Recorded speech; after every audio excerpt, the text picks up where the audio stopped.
berkaitan dengan menjaharkan dan mensirkan basmalah. Sudah disampaikan kalau bau, ya, kalau merujuk kepada pendapat-pendapat di dalam keempat madhab fikih, ya, baik menjaharkan maupun mensirkan itu pada masing-masing madhab, ya, punya pendapat.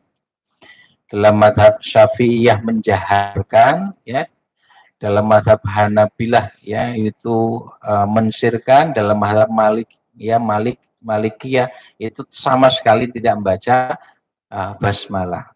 Pertanyaan ini pun adalah, apa Nabi melakukan itu berganti-ganti, yusok diwoco, yusok ora, yusok disirkan, yusok dijaharkan, apa terus pundi? Ngaten nggih?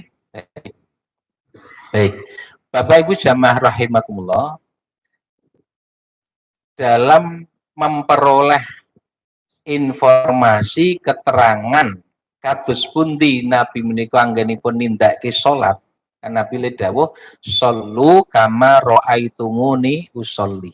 Salatlah kalian sebagaimana kalian melihat aku mengerjakan salatnya, ngoten. Untuk bisa mengetahui salate jeneng Nabi niku dos pundi nggih. Ya. Coba jenengan penggalih di masa sahabat niku pun wonten handphone dereng. Foto pun wonten dereng. Okay. Alat syuting sudah ada belum? Belum ada. Okay. Terbatasnya peralatan-peralatan untuk, ya, memperoleh informasi secara visual, ya, mengakibatkan penyampaian informasi kados pun dinjeng Nabi nindakake salat nggih namung mawi lisan nggih. Sahabat menceritakan Nabi sholat begini, Nabi rukuk seperti ini, Nabi sujud begini, Nabi baca Al-Fatihah begini, kan nggak? Sampai kepada kita melalui jalur periwayatan. Ya. Ini pun dulu Nabi tidak pernah memerintahkan para sahabat secara khusus untuk mencatat hadis. Kalau mencatat Quran ada, Nabi memerintahkannya. Tapi mencatat hadis tidak ada perintah khusus dari Nabi. Beberapa sahabat saja yang dengan inisiatif pribadi mencatatnya, ya, menyampaikannya kepada yang lain dan seterusnya. Sehingga pernah terjadi dalam, ya, peradaban Islam niku pemalsuan hadis, ya, agar bisa diterima orang kemudian menisbatkannya kepada Rasul, padahal Rasul tidak pernah mengatakan seperti itu. Nah, ini menggelisahkan para ulama. Tidak bisa kemudian asal menyandarkan pada Rasul, padahal tidak bisa diketahui secara pasti ini dari Rasul atau bukan. Lalu para ulama melakukan perjalanan untuk meneliti apa-apa yang disebut sebagai hadis itu. Kamu dapatnya dari mana? Kamu dapatnya dari mana? Kamu dapatnya dari, ditulis, dicatat, diteliti orang demi orang. Oke. Nah, yang berhasil pertama kali menghimpun menjadi satu kitab itu Imam Malik, jadi kitab Al-Muwatta itu. Ya, setelahnya belakangan baru nanti ada Bukhari, Muslim, Nasai, Unasya dan seterusnya. Maksud kula ngeten, karena kita mendapati praktek sholat Nabi hanya dari periwayatan. Periwayatan itu menggunakan bahasa baik lisan maupun tertulis. Visualnya kan nggak ada. Oke.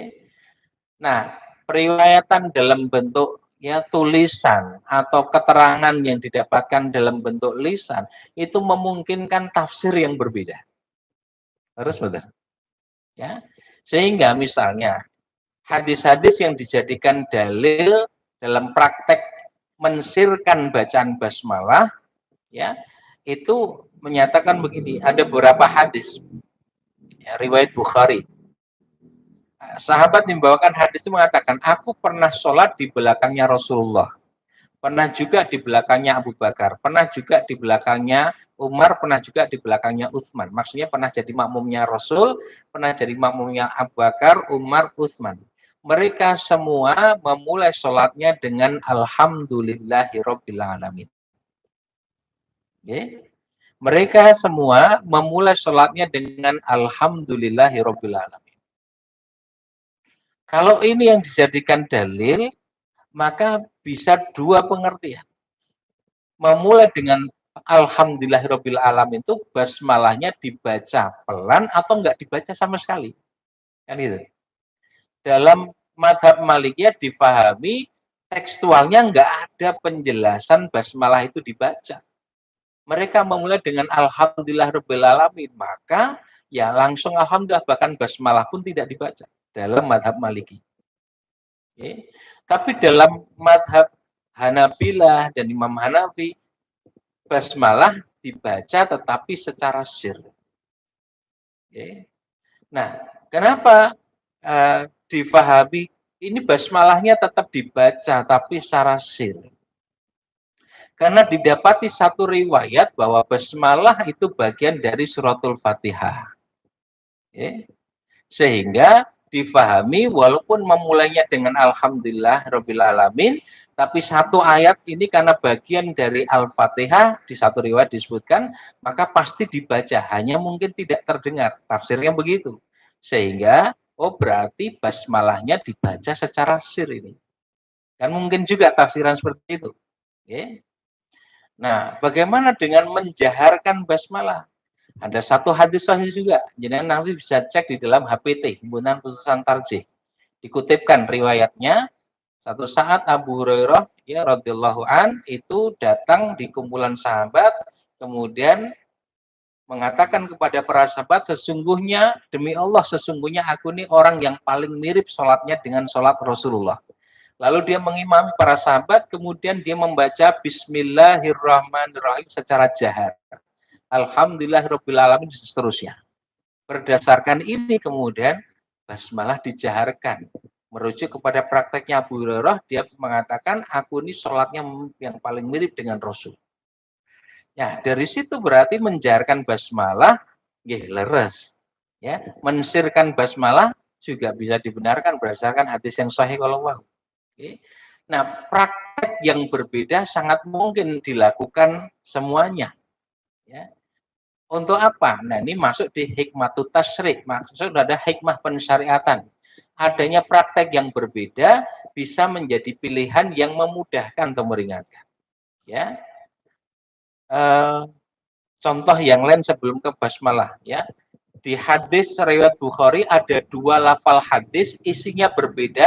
Kedua-duanya riwayat Imam Bukhari tentang praktek sholat Nabi. Di satu hadis disebutkan bahwa ketika mau sujud, Nabi meletakkan lutut terlebih dahulu, baru kemudian tangan. Di hadis yang lain juga riwayat Bukhari disebutkan Nabi meletakkan kedua tangan dulu, baru kemudian lutut. Nah, begitu. Jelas berbeda, satunya lutut baru tangan, yang satunya tangan baru lutut. Dua-duanya sahih, silahkan dipilih. Hikmahnya apa? Ada kemudahan di situ. Kemudian dos pundi pada orang yang mungkin dengkure lagi loro lagi, atau mungkin yuswanu wis ranom, kadang langsung yang dengkul loro tenanan dicongkok di mawi tangan, maka ada kemudahan di situ. Nah, jadi mungkin ada dua praktek yang berbeda, silakan untuk dipilih selama didasarkan hadis yang sahih. Dengan mau bacaan ruku sujud kan wonten sing subhana rabbil a'la dan subhanakallahumma rabbana lagi. Ya, dua-duanya sahih, tidak ada masalah. Untuk mana yang kemudian dipilih. Nah, begitupun di dalam membaca Al-Fatihah ketika mengimami dalam sholat jahriyah, sholat subuh, maghrib, isya di 2 rakaat pertama. Apakah basmalahnya dibaca jahar atau dibaca sir? Itu ya dua praktek itu didasarkan hadis yang sahih. Nah, ngoten nggih pun pilih kemawon. Nggih.